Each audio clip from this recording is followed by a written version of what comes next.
Assalaamu calaykum waraxmatullaahi wabarakaatu. Kusoo dhawaada my channel. Maanta waxaan idinla wadaagayaa chocolate cake aan ku sameeyay moos waxyaalihii aan ka sameeyay daawasho wacan. Halkan waxaan ku haystaa 2 koob oo burka cad ah. Waxaan haystaa halkaas ku haystaa cocoa powder oo baking-ka loogu talagalay.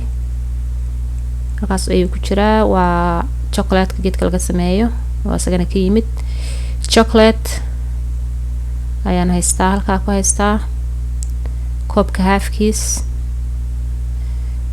saana u egyahay bacdaas ku yimaada cookieskana waa lagu sameeyaa 2 xabo moosa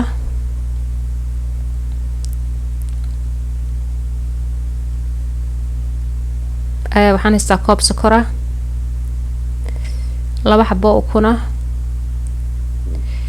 waxaan halkaa ku haystaa qaadada yar oo baking soda ah qaadada yar oo cusbo ah 1 qaado oo liintii qubkeeda aan soo fiiqay 1 liin macaan qubkeeda waaye geedkaas ayaan ku fiiqday oo sidaasan ayaan ugu hoolay qolofka u kaliya ayaan ka rabaa maasha Allah halkaas waxaa iigu jira koob halfkiis oo caano ah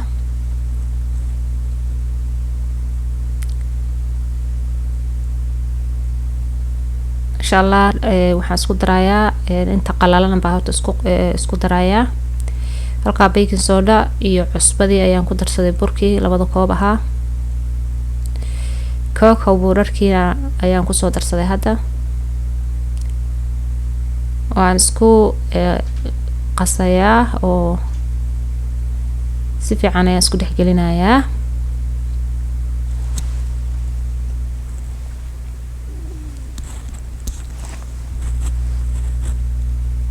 maasha Allah easy waaye waana aad ugu fiican tahay caruurta casriyaha looga soo tuuro markii ay ka soo kacaan hurdada waa casriye ayaa loogu talagalay halkan waxa iigu jira 2 xabo mooska ahayd baaquligaas ayaan ku soo qaadadaas ayaan ku soo jabsaday like qaadadaas ayaan saas ugu soo burburiyay mooskii koobkii sokorta ayaan ku darsaday hadda 2 xabo oo kunta ahayd maasha Allah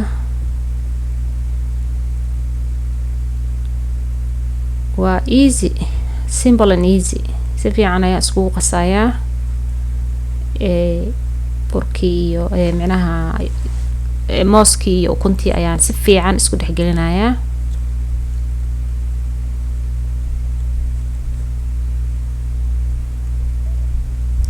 ovenkayga waa 350 ayaan sii geystay wuu ii kululaanayaa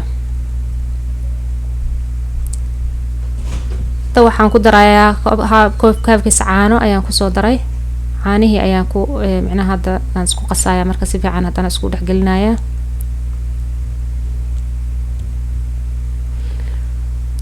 ovenkayga wuu ii daaran yahay 350 ayaanan ii joogaa preheating ayuu ii sameynayaa waan sii kululeystay halkaas waxay igu jirta qaadadii lemon sauce waa qolofkii liinta macaaneyd liintan waxay u sameynaysaa flavor caraf iyo waxay u sameynaysaa more flavor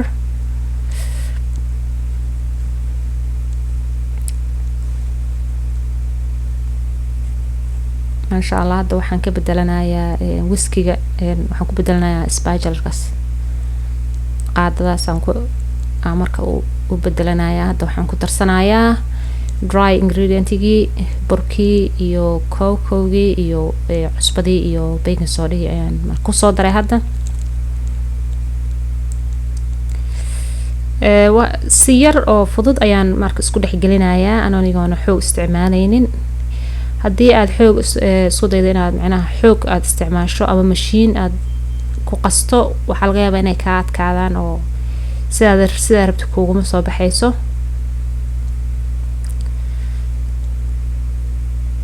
hadda chocolate ayaan ku darsaday insha Allah. waa easy and simple.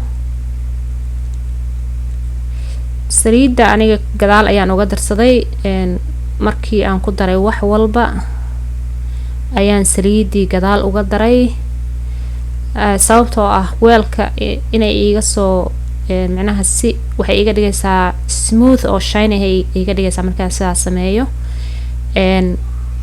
haddii aad rabtana intaadan ku darin burka ee saliidii iyo sokortii iyo isku qasan kartaa, laakiin aniga sidaana ay fiican oo aan ka jeclahay oo si fiican oo saliida si fiican oo even ay kuugu dhexgelaysaa saliida markii aad saan oo kale korka uga darto. saan ayuu igu soo baxay. weelkii ayaana kusoo transfer gareynaya aan ovenka la gelin lahaa. daladii ovenka aan ku gelin lahaa ayaan diyaarsan marka insha Allah. saan kusoo baxday saas oo kale inuu ku ahaado waaye uusan aadna kaaga adkayn aadna kaaga jilcanayn. wakaas dhaladii ayaan hadda kusoo riday ovenka ayaan gelinayaa 350 ayaan ku beegareynayaa 30 daqiiqo adiga 25 daqiiqo ilaa 30 daqiiqo. waa kan saani ayuu kusoo baxay. aad iyo aad u carfayaa macnaha ma aha adeeg soft waaye aad u jilcan yahay. dhadhankana lagama sheekeyn karo. chocolate waaye chocolate lagu sii daray waaye. cocoa waa waxa waaye cocoa powderka waa waxa chocolate laga sameeyo oo laakiin aan macaan lahayn oo wali skor lagu darin oo la process gareynin. iyo chocolate-kii iyo mooskii arintan hala tijaabiyo. aad iyo aad ayuu caafimaad badan yahay. waad ku mahadsantihiin daawashadiina. assalaamu calaykum waraxmatullaahi wabarakaatu.